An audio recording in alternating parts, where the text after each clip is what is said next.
Hello everybody and welcome.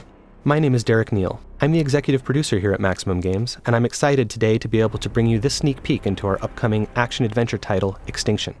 What you're about to see is a small slice of one level, and this is a very early pre-alpha build, so please expect some things to change between this and the final version. With that said, let's get started.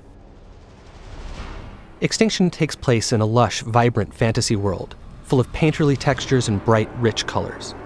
But this world has come under siege by an organized army of massive otherworldly invaders known as the Ravenii, who have begun systematically eradicating humanity off the face of the planet.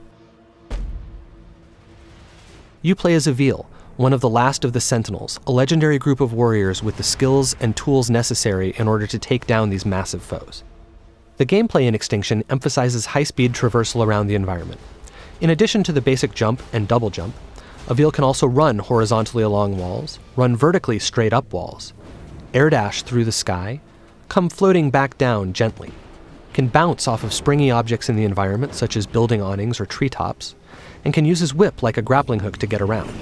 When he does this, time slows down, giving him time to plan his next move and make split-second decisions.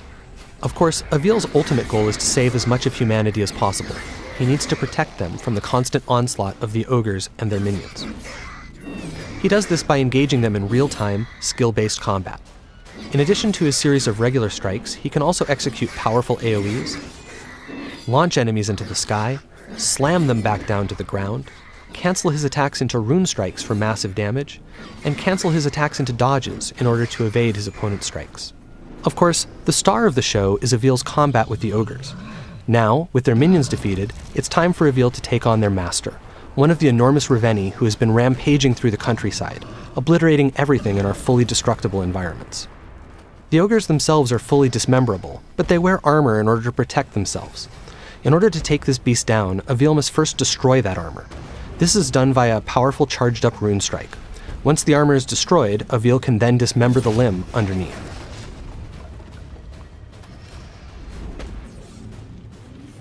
Dismembering limbs like this builds energy which Avil will need to ultimately be able to strike the finishing blow.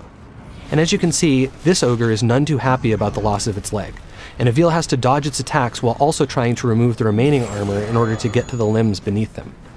This is an extremely dangerous situation to be in because if any of these blows actually manages to hit Avil, it will be death in a single hit.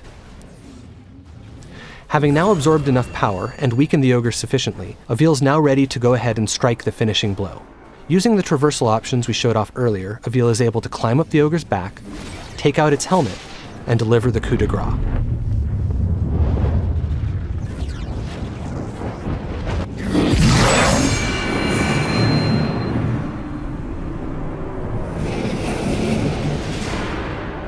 That was a relatively easy fight against a relatively basic opponent, but not all enemies are so simple. Depending on what armor, weapons, and abilities they have, each ogre presents its own unique challenges, and requires different strategies and tactics to take down. Here, we have an example of an ogre decked out in gold armor. This armor does open up some new traversal options for Avil, but as you can see, it's also much harder to remove. Each piece is protected by multiple latches that must be destroyed in order to remove it. 4 of them on each leg piece, and 2 on each arm piece.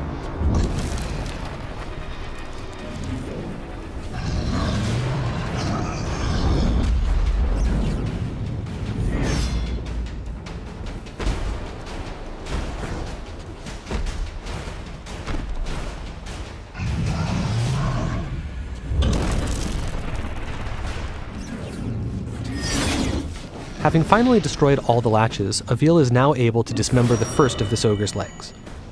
Moving on to the arms, however, is now much more difficult, as they are constantly moving, making it hard to target those tiny latches.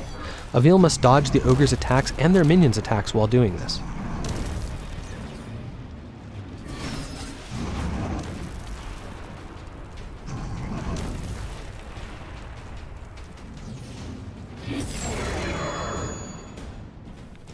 It has now taken sufficiently long to take down this ogre that its leg has regenerated, and it stood back up, but it no longer matters. Flush with energy from his last kill, Avil is ready. He climbs up the back of the ogre and is presented with one final challenge, staying up there long enough to take out its remaining armor. First, he removes the helmet, and then the collar.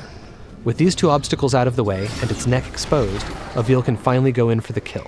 And so, the second ogre falls.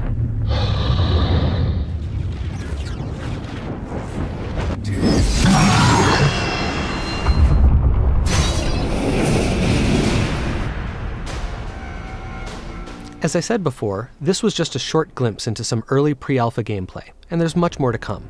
Go to Extinction.com to keep up with all the latest news and reveals, and I'll see you next time.